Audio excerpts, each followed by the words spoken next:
Hello, my name is Anna Fleece. I'm with the Great Falls Development Alliance. I'm joined today by Tom Kropf of Eden Feeds. He is a local animal feed manufacturer in Great Falls, and we're very excited to have him here to explain a little bit about his journey to grow Eden Feeds from his garage to now selling in, was it 8 states now? Boy, I should have counted before. Yeah, So putting you on the spot already. Washington, Oregon, Idaho, Montana, Nebraska, Colorado, Wyoming, and just got into Texas. Congratulations, that's fantastic. I think that's a new one from the last time we chatted. Excellent. So as we can see, Tom's made that jump from being a very local value-added manufacturer for the chicken feed into going on more of a regional and national scale. So we're very proud to have him here today. All right. So Tom, how did you think of Eden Feeds? How did it start? So me and my wife were first exposed to the idea when we were living in Thompson Falls. And we were at the time we were driving up to Sandpoint, Idaho to get a feed similar to what we're making today. And we kind of thought at the time like that would be something maybe we could even do around Thompson Falls there. And then not long after that, we never did pursue it there, but we did move back to the Great Falls area, which we'd both been living here. Well, we got started out here. So it was kind of coming back to an area we knew. And we decided to jump into this idea, and we really had no clue what it was like to start a business or anything. And so we just kind of started, which is the part a lot of people miss. And yeah, it actually got kind of, I mean, it is like, it was just tough, and we kind of ran out of some steam, and I was about ready to scrap the whole idea. I had bought some equipment at the time, but it was all old equipment, and I made sure I bought everything at a price that I could resell it and get out of it again without really losing any money. But then I bumped into Sam Wiki. I rented some cow pasture from him, and he was like telling me he was the owner of North Forty's son, and he was like, "Hey, you should come pitch your product to us." So it kind of got me fired up again, because I thought getting into North Forty would be years down the road. So we got started. First, we got into fleet supply, which was going at the time. And I started the conversation with North Forty at about that time, which it took quite a while. They were working on getting into their new store, and then COVID hit. And yeah, it was until 2020, I believe, we got into North Forty then. And so we started out first in their stores here in Great Falls, and then they put us into the rest of the stores. And that following spring, we started out with just our layer feed in their stores, and that following spring we brought in our chick starter, all stock and chick starter. There's the 3 feeds, and at this time we sell chick starter, mixed flock, and layer feed, and then the all stock feed to North Forty, and that's kind of what Murdoch's is carrying right now too, those feeds. So That's fantastic. So you have a pretty large variety of different chicken feeds. Are you looking to go into any other animal feeds? I don't know. We are actually getting quite a bit of interest in our pig feed, and that's probably one of the feeds we sell more of. We do sell some direct to customer. So dairy feed and pig feed would be the big ones we sell direct to customers that aren't in stores. I'm really not, I don't know, there's so much room to push the chicken feed thing more. When I first started out, I was like, more feeds is the answer. And going back now, I would do nothing but layer feed, and I would just work that until I felt like I had, that out pretty good. And the chick starter and the mixed flock, they do go really well with it though. And people who will start their chicks on our feed tend to stay on our feed. So that chick starter has definitely been beneficial, but I would never start the all stock. I wouldn't do anything but chicken feeds if I had to start over. Really. Excellent. And so what were some of the steps you took to grow from that initial idea all the way to selling to all these states and it being in North Forty and Murdoch? Well, how we got into all these states is we got North Forty and Murdoch's our big buyers at this point. So we got in North Forty, which kind of told you that story. They were here local, and then I found out they're part of Mid States. So we are a supplier to the Mid States group. We went to their shows, and that's how we got into Murdoch's. And the manager in Helena, the buyer had asked the manager in Helena if he would be interested in carrying it, and he said he was getting a lot of requests for it. So he wanted to try it, so they put it in there, and it wasn't long after it was in there, they told me they were gonna put it in the rest of their Montana stores. And so we were in Montana for like, Montana and Idaho for a year. And I asked for the rest of this, I'm not sure if she might have done it in Laramie, DC, I don't know, but. Then about a year later, she put us into the Laramie, DC, which would serve Colorado and Wyoming and Nebraska. And yeah, and same with North Florida, them both, they would both start out with the layer feed. And I asked for the chick starter in them. Well, I asked once for the chick starter, and they both said they'd carry it. And then they both started carrying mixed flock without ever telling me that they were gonna start carrying it, so. Love It it. worked out. Yeah. So. And so about how many tons do you produce in a week currently? I think our average for this year, we're sitting right around 30 ton a week. 30 ton. And so what were some of the, like, that's a lot of chicken feed to move through. So what were some of the challenges to grow to keep up with this demand that you were meeting? Well, we started out in just a tiny shed. We could line the back of it with tote bags that I brought with the ingredients. I backed my mixer into the shed at that time. It was on a so hooked to a tractor with a PTO. So my tractor stuck outside the shed. And I would hand add everything in with a 5-gallon bucket. I would mix it up, and then I would unload it into a cattle trough. And then from there, I would, with my 5-gallon bucket, I would fill sacks and sew them shut that were sitting on top of the scales. I would hand stack them, and then I would hand stack them onto my pickup when it was time to move it. And I could put out about 2 ton a day with that setup. And then I found a friend of mine, east of town, let me use his building for a very reasonable price. And so with that, I got in there, and I did, about that time I bought a bagger. So that really helped with the bagging process. And I did get some, like an old truck bed and an old culvert I used as a bin. I did get a seed tender to haul on my gooseneck to bring product in with, so that it helped speed stuff up there. But yeah, just always trying to get more efficient and more efficient. And then we were out there for, I don't know how many years. I guess only a couple, probably. Maybe 3. No, probably 2, because we're about 4 years in. Sorry, just thinking as I go. Yeah. And then we moved to where we're at now, which is west of town on Gem Court, kind of up there. Put a fabric building up there, and we moved all our old equipment from the other place into there. And then this spring we did go ahead and buy a bunch more, updated all our equipment, and have a much better operation now. 3 guys who work for me. Yeah. And so what are the pinch points you're noticing with this growth? Like, are you at full capacity at your location, or do you still have room to grow? No, I have a lot of room to grow. Actually, I'm not near max capacity. I've got very efficient, which is nice. I mean, that's kind of the whole, all along the way, you're always trying to think what's coming next, and grow your equipment, your production capabilities faster than you're growing sales. Yeah, so I could put out, right now, we could put out, we could do 25 ton is not really a hard day. We can do 30 if we had to. And I'm still got some more updates that are going in. Once you get done with those, I think we should be able to get around that 40 ton a day mark.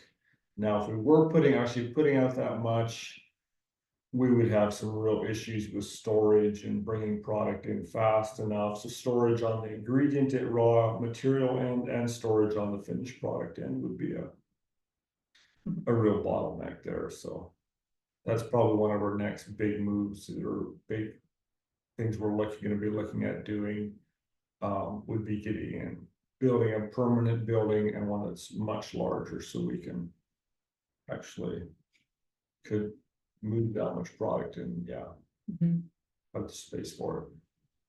Absolutely. So That's what I hear from a lot of entrepreneurs, is that they imagine this like their next stage and their next step, and they never quite plan big enough for like either warehousing or like storage or anything like that. And so I've been curious too, like when you were doing 2 ton in your garage for a while now, all the way up to like 30 ton a day, like how has your role within your business shifted over this time frame?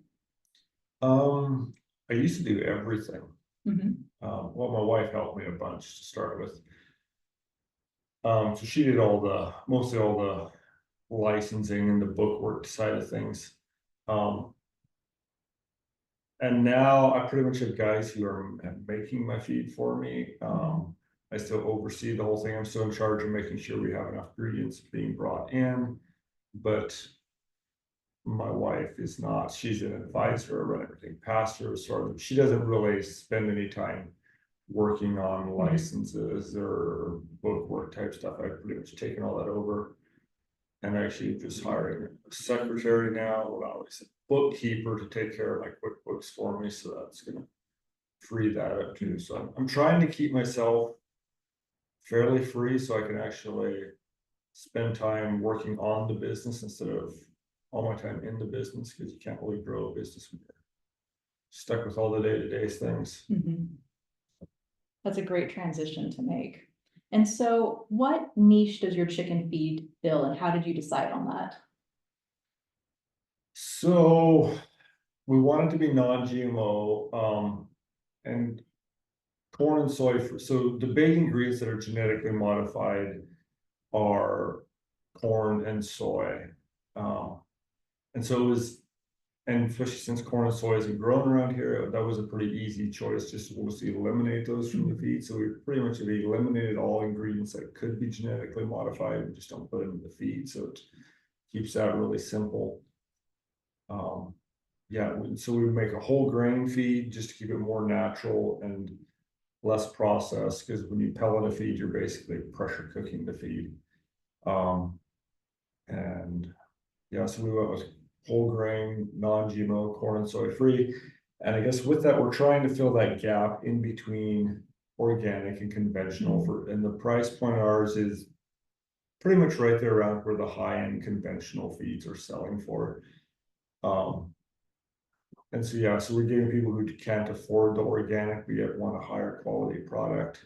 And there's really nothing in that gap between the two that are available at stores anyway. There's, a lot of people doing what we're doing out of their farms and maybe working a little storefront or something themselves. And that was something I never wanted to do, is have a storefront. So kind of right from the get-go, I started pushing into getting into the big stores and getting our feed available to as much as we can. So the big hurdle for that was actually our insurance. I spent days on the phone just to find somebody who would even insure us. And then when I finally did, I mean, it probably took about all the profit out of the feed for the first year, because we were moving so little product, but now it works out a whole lot better than that. But so yeah, so I think those are some of the things why a lot of people who are doing what we're doing are not in stores. It's just the hurdles to get into stores are definitely there. And so we decided we didn't let that stop us, I guess, because that was more the model we wanted to be available in big stores. So you really focused on no retail, all wholesale, and just making your product really attractive. We do a little retail. Fair. Yeah. Right now, our retail, all the retail we do though is through the Western Feed Corral here in town, which helps simplify that whole stuff quite a bit though too. So absolutely. And another selling point is that you use mostly Montana grown whole grains, right? Yeah, pretty much all our ingredients, I mean, 95% I would say of our ingredients at least are come out of Montana. Really the only thing we use in our feed that's not necessarily Montana would be the amino acids, the mineral package, and the fish meal. The fish meal comes out of Mexico Ocean. So and then I saw we had a question from Sam, that how do you source all of the wheat and peas? I have my farmers I call and ask. Peas is the one we struggle with some, because we really try to stay away from desiccated peas. So that can be a little more of a challenge there. We have at times I have had just to call Columbia Grains and just have them send me a load of yellow peas. Hope they're not as likely to be desiccated as a green pea. And actually we found out now that chickens don't like green peas as good as yellow peas, so we're going all to yellow peas. But yeah, I have my list of farmers I call, and some of them are starting to grow stuff for me now. And so it's kind of tricky though, because they're like, how much will you need for the next year? And I'm like, I have no clue how much I'll need for the next year, because this year we're only up about 20%, but before this we've been doubling and tripling every year. So That's it's impressive. really hard. Yeah. It's really hard to predict what I'm going to need for the next year. Which is why it's so important to invest in all the storage containers as well. Yeah. All right, so I have to ask, if you were doing about 30 tons of feed a week, how many chickens does that feed? A week or a day? Sure, from the 30 tons, how much does that feed? Well, you get it a quarter pound. A chicken eats a quarter of a pound a day, so our number was what, 320,000 or Yes. something. And I just love the idea that 320,000 chickens all across Western US are eating Montana grains produced by Tom. I think that's just fantastic. So what advice would you give yourself if you could go back 4 years ago or 5 years ago and be like, Tom, consider this? Depends what stage probably of the business obviously you could be in, but back, I would definitely told myself just to not quit. I mean, there were, like, I did quit, but boy, back there were days it was like, I would say every Monday I felt like selling the company or quitting it, and every Friday I decide I'll give it another week. But like, it was just really tough at the start. It was just me making feed. Like, I would go and slog away all day at making feed, and you got 6 ton to show for. Once we were in a second facility, like I'd have about 6 ton to show for in a hard day of work, and it was just it's an uphill battle, really. Yeah, it just is. So I'm glad I didn't quit, because it's the problems I wouldn't say are any less now. They're just of a total different nature. a more interesting nature. Yeah, I prefer my problems today than those problems. That's a good state to be in with the growth of the business. So as we're wrapping up our little interview section, what is one thing you wish people knew about their chicken feed and when they're choosing that? I would probably tell them you're ultimately eating what the chickens eat. So if you feed them a bunch of garbage, I mean, that's what your eggs are going to be made out of too. And you feed them a nutritionally dense feed, I mean, obviously your eggs and meat are going to have more nutrients in it. I mean, I don't think that's a secret, but I don't think people really think about that. But yeah, excellent. And then my final question for you is, like, in the future, what is your biggest, most wildest dream of where you'd like to take Even Feeds? Right now I'm kind of stuck on just 5 truckloads a day. So I'm gonna have to do some growing for that. And that would be, every bit of 5 days a week or 7 days a week. So yeah. So just getting at more of those truckloads out. Yeah, just moving more product and getting in the facility where we can handle that.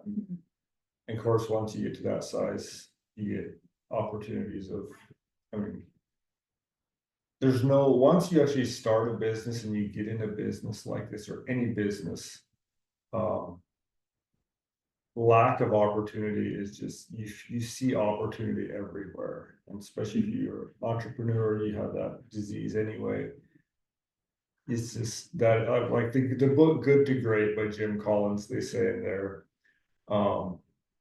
businesses don't really ever die from lack of opportunity. They die from indigestion of too many ideas. So that's actually something I have to really watch with myself there. It's really, see a squirrel and you want to go chase the squirrel, but you have to remember that. Stay focused. Stay focused. So it sounds like the 2 pieces of advice you have for businesses going forward is like perseverance and stay focused. Excellent. Yeah, very true. All right, so Tom, thank you so much. We're going to open it up to any questions. Please feel free to just unmute yourself, raise your hand, or add any questions into the chat. And we'll just check really quick. And so Sam, I think we got your question with sourcing the ingredients. And then I guess, do you find it difficult to source your ingredients from farmers? Sometimes, most of the time, no. Just because like on wheat, especially wheat, there's a lot of wheat growing out here. I have farmers I know who could sell me wheat normally that I never really get around that meeting to call them. Peas, this year we're struggling on peas a little bit.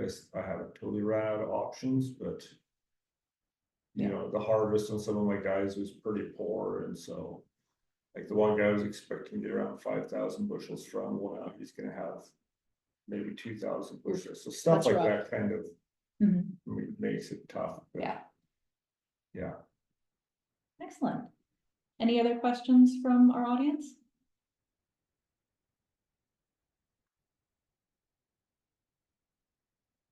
Hey, Sam. Hi. I guess maybe just a quick question, or I would love to hear your thoughts. I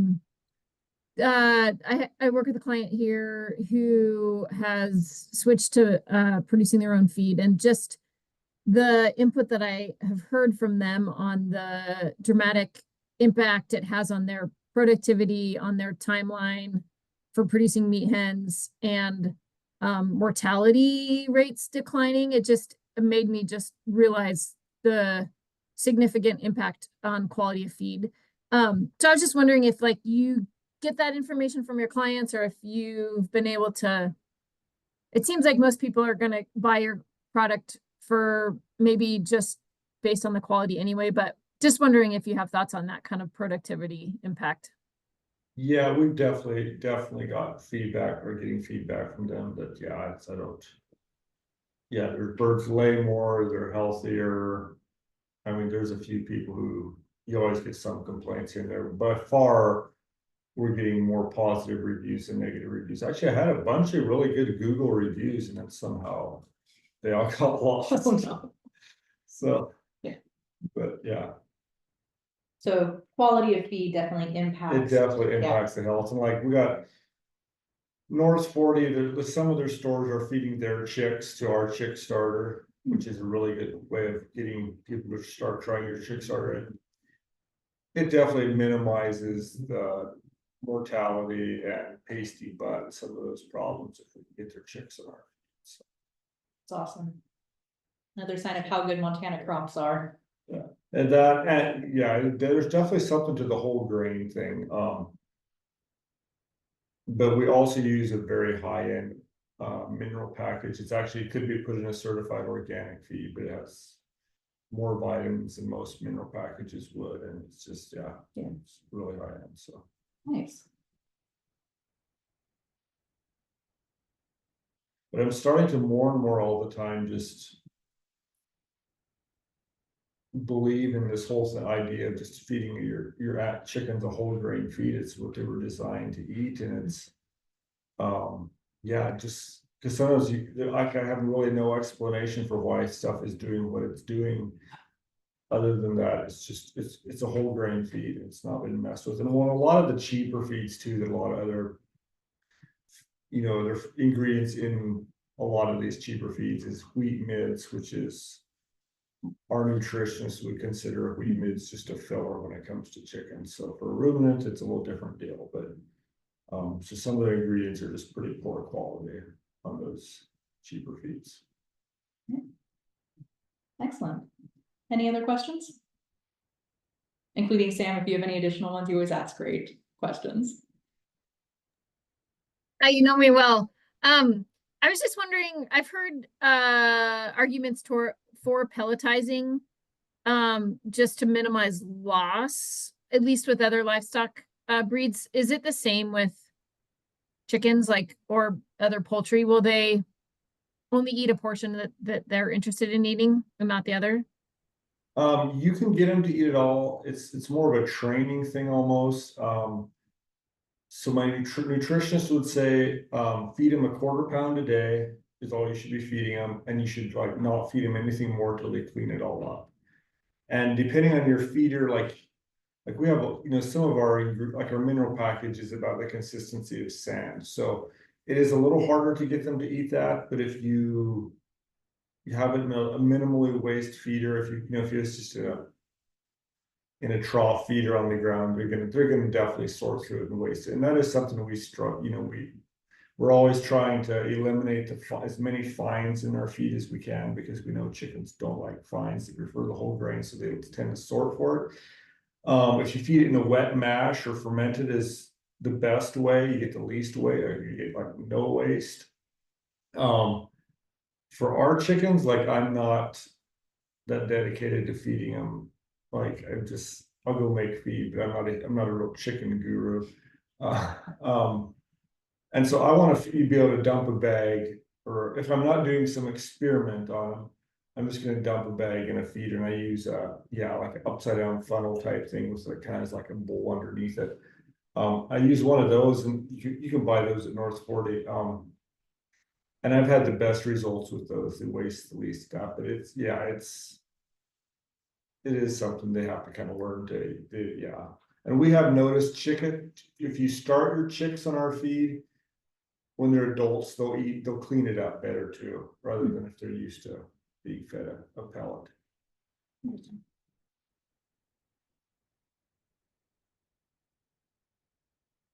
What other questions do we have?